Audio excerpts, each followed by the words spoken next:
In the bustling heart of Lagos, where the hum of traffic blended with the laughter of street hawkers, there was a name whispered in hushed tones among the city's elite: Amara Obasi. Her reputation as an interior decorator was unparalleled. From towering apartments in Victoria Island to sprawling mansions in Lekki, Amara's signature touch turned houses into havens of elegance. Her designs were poetic, her colors mesmerizing, and her furnishings exquisite. It was said that she could make even the dullest room come alive, transforming spaces into dreamlike worlds where every detail felt perfectly curated. But like many great tales, beauty often hides darkness.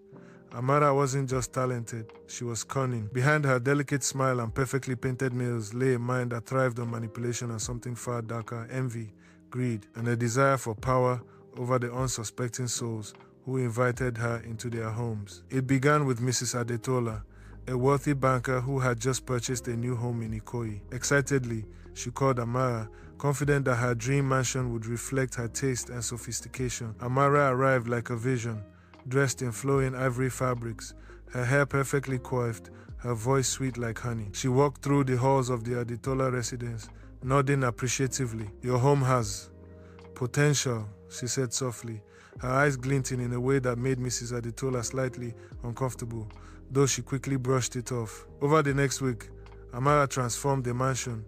Velvet curtains, plush carpets, intricately carved furniture, it was flawless. And then came her gift, a small, ornate wooden statue of a woman with outstretched hands. "It will bring peace to your home," Amara whispered. "A blessing, really." Mrs. Adetola placed it in the living room, proud of her thoughtful decorator. But that night, strange things began to happen. Footsteps echoed in empty hallways.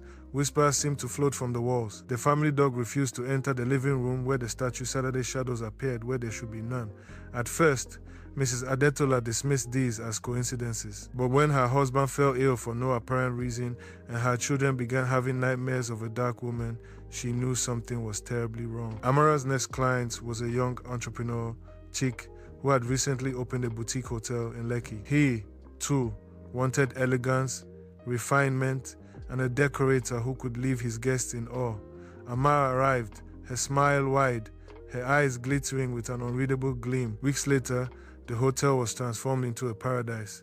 Guests marveled at the lavish rooms, the perfect lighting, and the way every item seemed curated just for them. But in the master suite, Amara had left something small, a vase, intricate and beautiful, with patterns that seemed almost alive. Soon, the staff reported objects moving on their own, cold spots appearing in the hallways, and guests who could not explain the sudden feeling of dread that settled over the hotel after nightfall. One guest swore she had seen a shadowy figure staring at her from the bathroom mirror, but when she blinked, it was gone. Chaik, desperate, tried to confront Amara, but she was always charming, always apologetic. "I only want beauty for you," she said softly, her eyes locking with his in a gaze that made him shiver. As months passed, rumors spread.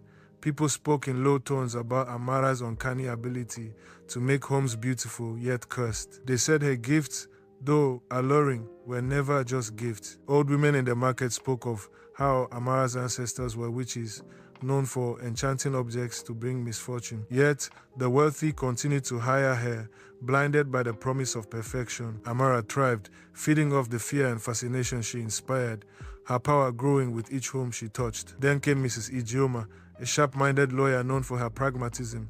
Unlike the others, she did not blindly trust appearances. When she called Amara to redesign her home, she watched the decorator closely, noticing small, strange behaviors, a lingering glance at a corner of the room, a faint muttering under her breath, and a peculiar pattern of symbols drawn lightly on the backs of furniture. When Amara presented her with a gift, a crystal figurine that seemed to shimmer unnaturally, Ijeoma felt an icy dread. She placed it on a shelf, but immediately called her friend, a spiritual healer, to inspect it.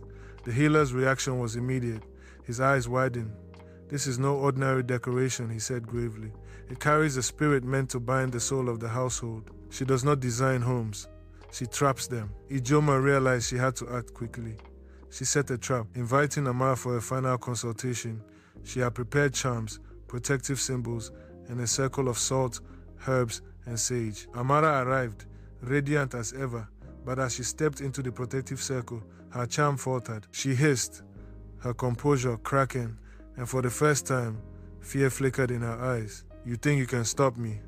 Amara sneered, but the room began to shift around her. The gifts he had placed, statues, vases, mirrors, quivered and shattered, releasing dark energy that screamed and clawed at her. Her power, dependent on the deception and trust of her clients, had no hold in the protective circle. With the healer and the Joma combining their efforts, Amara was overwhelmed. Her screams echoed through the house as she shrank, twisted, and finally collapsed into nothingness, leaving behind only a pile of ash and broken trinkets. The news spread like wildfire. Lagos rejoiced quietly. The evil that had haunted so many homes was gone. People became cautious and more discerning, learning that beauty could sometimes hide danger, and that charm alone was no measure of goodness. As for Ijoma, she became a quiet guardian in her community, reminding people, not everything that shines is gold. Sometimes, the most alluring things carry the darkest shadows. Beware those who decorate your life too perfectly. Some gifts are meant to curse, not bless. Years later, children still whispered about Amara Obasi in the playgrounds of Lagos.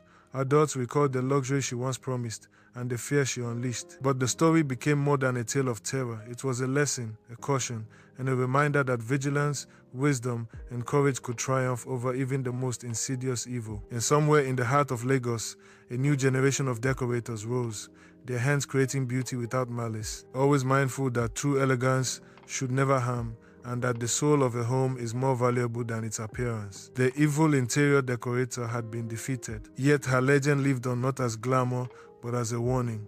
The most dangerous evil often comes wrapped in the most beautiful package. And so, the tale of Amara Obasi, the evil interior decorator, came to an end. Her beauty, her charm, and her gifts, all that had once captivated the wealthy and the curious, were gone, scattered into ash and memory. But her story did not vanish entirely. In Lagos and beyond, elders now tell of her to warn the young, and neighbors share her legend to remind each other not everything that glitters is good. Some gifts, though sweet and alluring, hide shadows within. For every home, every village, and every city touched by her designs, the lesson remained clear. Trust must be earned, not bought.